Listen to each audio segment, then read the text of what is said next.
ومفتاح باب اليسار سيدنا محمد المختار وآله الأطهار وأصحابه الأخيار عدد نعم الله والدار. Ya, para jamaah yang dirahmati Allah Subhanahu wa taala, mudah-mudahan kita mendapatkan berkah dan rahmatnya dari Allah Subhanahu wa taala. Adapun kali ini kita akan sedikit membahas tentang masalah sholat. Di dalam surat At-Toha ayat 4 itu disebutkan wa aqimis sholata lidzikri, dan dirikanlah sholat itu untuk mengingat. Untuk mengingat siapa? Mengingat Tuhan kita, mengingat Allah Subhanahu wa taala yang menciptakan kita, yang memberikan kita nikmat, segala nikmat yang Allah berikan kepada kita.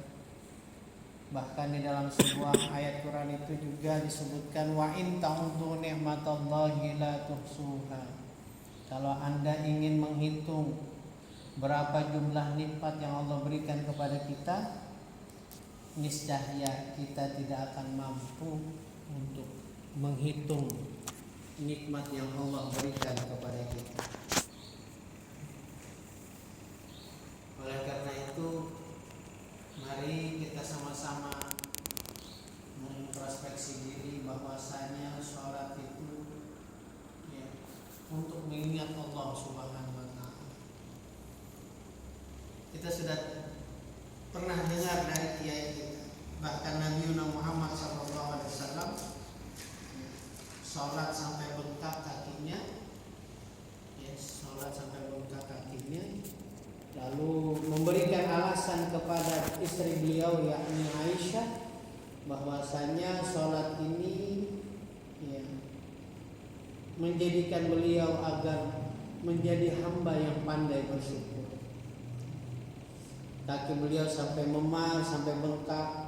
Salahkah aku ini wahai istriku agar aku ini menjadi hamba yang pandai bersyukur? Itu salah satunya. Jadi sholat bukan hanya sekedar kewajiban yang dilakukan 5 kali sehari, bahkan lebih dari itu. Sholat adalah media komunikasi antara hamba dengan Tuhannya. Ini sholat adalah media komunikasi, adalah dialog percakapan kita dengan Allah Subhanahu wa taala. Dan tak lepas juga jangan sampai ketika kita sholat ini meninggalkan bacaan surat Al-Fatihah. Harus dimaknai, harus diresapi, harus didalami maksud dari surat Al-Fatihah. Yang salah satunya Bismillahirrahmanirrahim, dengan nama Allah yang Maha Pengasih lagi Maha Penyayang.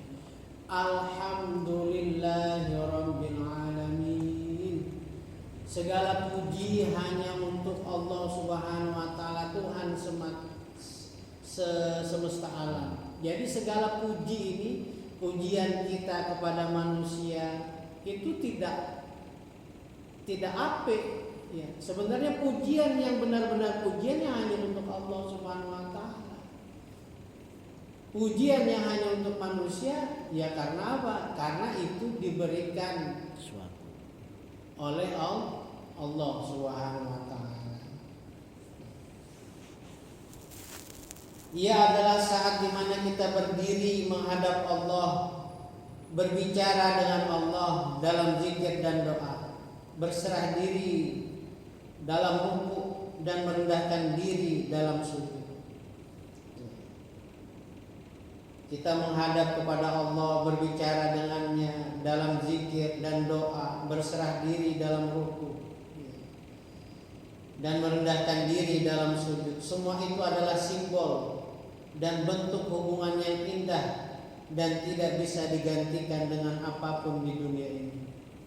Dari kita berdiri, rukuk, sujud, i'tidal dan lain sebagainya, itu adalah simbol keindahan yang Allah rangkaikan, Allah rancangkan untuk kita berdialog kepada Allah Subhanahu wa taala. Ya. Allahumma shalli ala sayyidina Muhammad wa ala ali sayyidina Muhammad. Ya. Nah, lalu para hadirin yang dirahmati Allah, di tengah hiruk pikuknya kehidupan ini, ya, sering kali kita merasa lelah, bingung, tertekan, dan juga kehilangan arah. Dalam keadaan seperti itu, Allah memberikan solusi yang agung. Solusi yang agung itu apa? Solusi yang agung itu adalah di dalam firman Allah Subhanahu wa taala di dalam surat Al-Baqarah ayat 45. Allah berfirman, wasta'inu bis-sabri was-shalah wa innaha lakabiratun illa 'alal khashiyin. Seruut-ruutnya kita, ya, sejatuh-jatuhnya kita, sehancur-hancurnya kita, Allah masih berikan solusi yang sangat mulia. Apa itu? Nih termaktub di dalam Al-Quran surat Al-Baqarah ayat 45. Apa itu? Sabar dan sholat. Apapun musibah kita, apapun kendala kehidupan kita, maka dua kuncinya, yaitu sabar dan juga sholat.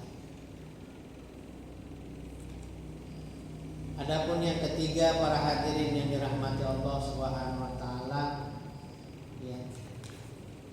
Di sini disebutkan salat yang khusyuk akan membawa dampak yang luar biasa dalam kehidupan kita. Salat akan mencegah kita dari perbuatan buruk, memperkuat iman, melembutkan hati dan mendidik jiwa. Maka jangan pernah meremehkan salat. Jangan kita sibuk dunia sampai lupa menghadap Allah Subhanahu wa taala.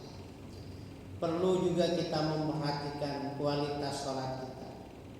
Ya. Dari mulai apa? Dari mulai menjaga wudhu kita.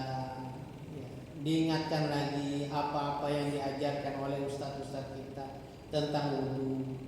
Lalu bagaimana menyempurnakan gerakan sholat. Lalu kita pahami makna-makna bacaan sholat. Salah satu yang harus kita pahami adalah kalimat surat Al-Fatihah. Ya. Mudah-mudahan kita semuanya mendapatkan berkah dari Allah Subhanahu wa taala untuk terus mengingatkan bahwa kita pertama sholat itu adalah mengingat Allah Subhanahu wa taala. Ya. Pertama, sholat itu adalah mengingat Allah Subhanahu wa taala. Lalu yang kedua, sholat itu adalah solusi segala permasalahan yang kita punya di dunia ini. Sabar dan sholat. Lalu yang ketiga, sholat yang khusyuk akan membawa dampak yang sangat baik untuk kehidupan kita. Oleh sebab itu harus kita perhatikan agar kita mencapai sholat yang khusyuk, yaitu wudhunya benar-benar kita perbaiki terlebih dahulu. Terus selanjutnya rukun-rukun dari sholat apa yang harus kita pelajari. Lalu makna-makna dari bacaan sholat itu juga harus kita dalami. Sebagaimana disebutkan, inna sholati wa nusuki wa mahyaya wa mamati lillahi rabbil alamin. Mudah-mudahan membawa berkah